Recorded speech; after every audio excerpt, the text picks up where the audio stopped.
Good morning, guys.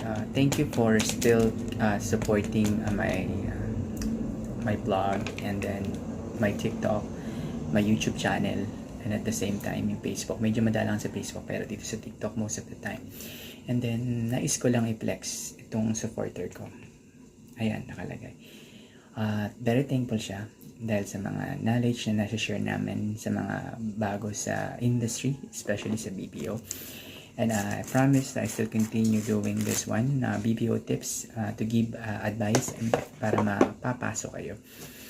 So, well anyway, always kong sinasabi during interview, especially dun tayo sa newbie, sa mga bago. Well, technically, basic English will do.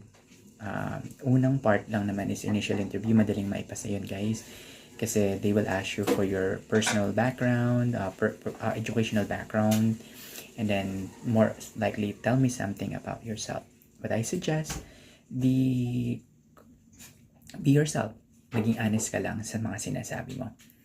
And then walk through mo sila sa work experience mo. Kung wala, that's fine. You can just tell that you don't have any experience as of yet, but you're willing to learn and you're willing to be challenged with the industry. And then as much as possible, mag-research kayo kung ano ibig sabihin ng BPO, kung sa apply yung company, at least may idea kayo.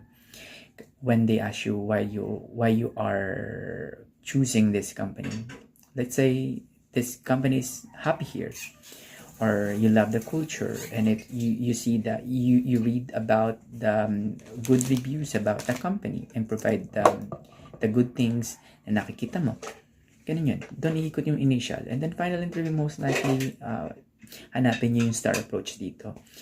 And they will ask you situational question, and they will gauge your skills and how you decide sa good results. Ganun yun. Kasi when you're taking calls most of the time, most likely sa calls, maraming mga concerns na irate customers, and they will need you to decide and to provide best resolution sa concern. Ganun lang yung situational question.